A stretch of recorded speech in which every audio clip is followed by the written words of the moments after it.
Orang tua mengadakan acara peringatan 1000 hari meninggalnya orang tua. Kalau saya sebagai anak ikut menghadiri, apakah itu termasuk dosa besar? Tidak kita katakan dosa besar, tetapi begini Bapak Ibu sekalian. Ibadah itu ada tuntunannya. Ya. Kita punya Islam ini sudah sempurna. Al-Quran sudah lengkap, sunnah-sunnah Nabi sudah lengkap. Yang kita kerjakan yang ada panduannya saja. Tidak usah ditambah-tambah. Acara kematian, kalau ada orang mati, maka dianjurkan bertakziah selama 3 hari. Bertakziah, apa itu takziah? Meringankan kesedihan keluarga mayit. Kesedihan mereka, keluarga mayit. Jangan difahami ya, kalau orang takziah untuk mayit. Kenapa banyak orang kalau lagi takziah ibu-ibu sekalian baca Yasin, baca tahlilan. Kenapa mereka baca itu di acara kematian? Karena mereka anggap ini untuk orang matinya. Ini pemahaman yang keliru. Takziah itu artinya meringankan kesedihan orang yang sedang ditinggal mati, keluarganya, kan gitu. Jadi kita disunnahkan bawa makanan. Waktu Ja'far bin Abi Thalib, saudara kandungnya Ali bin Abi Thalib meninggal di perang Mu'tah mati syahid, maka Nabi SAW berkata kepada penduduk Madinah, ya, buatkanlah makanan dan minuman untuk keluarganya Ja'far. Bukan Ja'far, Ja'far sudah mati. Yang mati ini setiap saat kita doain, bukan di hari itu. Ini 3 hari ini kita datang ke rumah orang yang sedang bersedih untuk keluarganya yang sedang sedih. Buatkanlah makanan dan minuman untuk keluarga Ja'far karena mereka sedang tertimpa apa yang tidak menimpa kalian. Kita disuruh bawa makanan, bawa minuman, kemudian datang selama 3 hari dan menyabarkan, mendoakan. Di antara doa Nabi SAW, A'zamallahu ajrakum, semoga Allah melipat gandakan pahala kalian. Kalau nggak bisa bahasa Arab, bisa bahasa Indonesia, dibacain buat mereka. Sabarin, doain gitu kan. Inna lillahi ma'akhad, walillahi ma'a'ta, wa kullu syai'in indahu bimiqdar. Sesungguhnya milik Allah yang dia kasih, milik Allah yang dia ambil, dan semua berjalan sesuai dengan takdirnya. Sabarin, sabar ya gitu. Kakak saya beberapa tahun lalu anaknya meninggal dunia. Anaknya satu-satunya anak laki-laki. Anak ini sehat, habis asar, nggak ada apa-apa. Masih makan pisang goreng, masih minum teh hangat gitu. Kakak saya ini ibunya masih minta tolong antar ke tempat kursus adik perempuannya di kota Makassar kebetulan.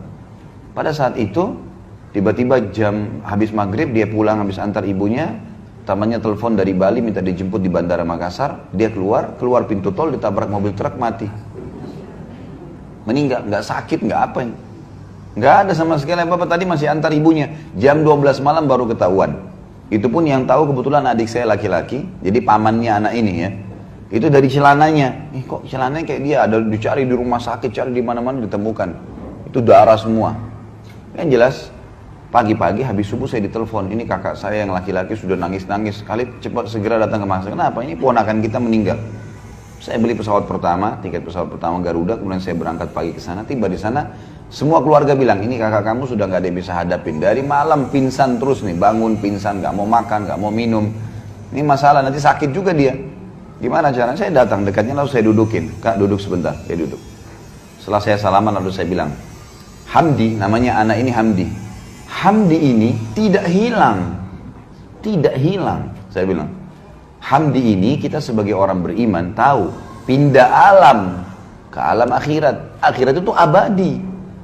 Dia sedang mendahului kita ke sana. Untuk apa kakak sedih? Jelas-jelas dia cuma pindah. Dia bangun dari tempat itu dan dia bilang, memang benar Hamdi gak hilang? Saya bilang gak hilang. Orang beriman yakin, mati itu sebuah pintu untuk menuju kepada kehidupan abadi. Jadi gak usah sedih dengan mati. Memang mati itu harus dilalui proses. Bukan cuma manusia, hewan, tumbuh-tumbuhan, semua mati. Gitu kan? Mati itu sebuah pintu, kalau kita masuk kita akan menuju ke rumah abadi kita. Cuman di sana ada surga atau neraka, baik atau buruk gitu kan. Penentuannya sekarang. Jadi jangan anggap anaknya hilang. Yang penting, seperti ibaratnya saya bilang sama kakak saya, seperti saya sama kakak mau ke Surabaya nih dari Makassar. Kebetulan tiketnya Hamdi jam 9 pagi, saya sama kakak jam 3 sore. Kita akan ketemu kok di sana. Yang penting tiketnya sama, iman dan amal saleh. Kalau sama ketemu di sana, gak usah khawatir. Orang tua kita yang meninggal, anak kita yang meninggal, suami istri yang meninggal, gak ada masalah. Orang mukmin tahu. Rukun iman kita itu kan. Rukun iman itu ada 6 diantaranya iman kepada hari kiamat, kematiannya, alam barzahnya, hisabnya, surga nerakanya, panjang lebar itu. Kalau ibu-ibu ikutin ceramah saya di YouTube, Kitab Minhajul Muslim, tulis saja tanda-tanda hari kiamat. Atau tentang surga dan neraka. Ada panjang lebar saya ceritain masalah itu. Jadi kita harus paham tentang poin-poin seperti ini. Kalau orang meninggal, ya yang kita lakukan adalah kita bertakziah kepada mereka, keluarganya. Sementara si mayit, ya, itu 3 hari maksimal ya. Nabi kerjakan 3 hari. Jadi nggak ada hari ke-7, hari ke-1000, hari ke-40, ini nggak ada semua. Ini mengikuti acaranya orang-orang Nasrani. Kalau ada ibu-ibu di sini mungkin pernah mu'alaf dari Nasrani, pasti tahu. Gitu kan? Pasti tahu. Jadi saya tahu betul karena kebetulan istri saya mu'alaf. Non-muslim, tadinya Nasrani masuk Islam. Kemudian di acara keluarganya di daerah Manado itu luar biasa kalau kematian. Hari ke-3, hari ke-7, hari ke-40, hari ke-1000, mereka main gaple di situ, mereka makan, mereka semua pesta-pestaan.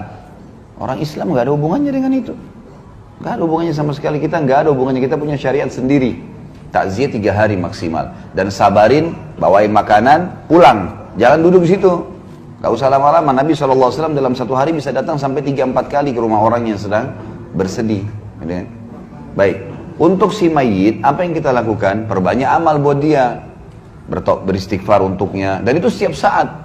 Selama kita hidup, kita selalu beristighfar untuk dia. Ya Allah, ampuni dia, rahmati dia. Jadikan kuburannya taman dari taman surga. Terus, bersedekah buat dia. Ada masjid lagi dibangun, kita sumbang atas nama si mayit. Itu boleh. Nggak masalah. Sumbangkan Quran di masjid atas nama dia, ya. Apapun yang bersifat amal jariah, pembangunan jalan lah, penggalian sumur lah, apa saja yang bisa jadi kebaikan buat dia. Dan masuk dalamnya juga haji dan umroh. Karena pernah memang ada ada seorang sahabat datang kepada Nabi SAW dan berkata, ya Rasulullah, ayah saya sudah meninggal. Yang satu bilang ayah saya sudah lumpuh total, nggak bisa lagi safar. Tapi belum pernah haji dan umroh, bisa saya haji umrohkan? Kata Nabi SAW, haji dan umrohkan lah. Jadi boleh dihajikan dan diumrohkan, gitu kan? Di yayasan saya misalnya, saya buat program, setiap tahun tuh banyak sekali jemaah yang ikut. Untuk haji itu $1.500, 1.500 US. Nanti kami kasih ke mahasiswa-mahasiswa di sana, mahasiswa kita Indonesia yang di Madinah, kasih mereka, nanti mereka hajikan. Ya. Gitu kan? Kalau umroh itu kalau tidak salah ya sekitar $300. Jadi ibu-ibu biar tidak mampu untuk umrohkan hajikan orang tua, bisa melalui orang-orang ini gitu. Bisa kita pakai tenaga-tenaga mereka, asal orang terpercaya. Nah, banyak juga ini orang-orang kita, karena pas masuk di hotel di Mekah, apalagi kalau yang ikut pemerintah ya, kalau ONH Plus biasanya dijaga tuh. Kalau yang ikut pemerintah ini karena buildingnya terbuka, banyak orang Bangladesh, banyak orang India masuk, nawar-nawarin badal haji. 1 kali haji 50 real. Ini nggak benar, ini nggak ada 50 real. Bagaimana caranya haji 50 real? Dia kumpul sampai 100 orang tuh. 1 kali haji 100 orang, gimana caranya? 1 haji 1 orang, nggak bisa, gitu kan? Belum biaya kemah, belum transportasi, belum segala macam. Nah ini termasuk bisa untuk orang meninggal. Jadi didoakan setiap saat, selalu sedekah jariahkan buat dia, sedekah buat dia perbanyak. Kemudian juga kita haji dan umrohkan buat dia. Gitu kan? Ini yang boleh. Jadi kita harus bedain ya. Syariat kita jelas kok, nggak ada sesuatu yang keliru.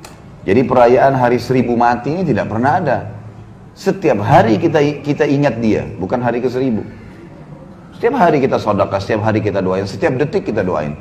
Ingat ibu kita langsung, ya Allah ampuni rahmati. Ingat ayah kita, ya Allah ampuni dan rahmati. Setiap saat anak kah, saudara kah, setiap saat kita doakan. Karena tradisi seperti ini adalah tradisi orang non-muslim yang ditarik ke Islam.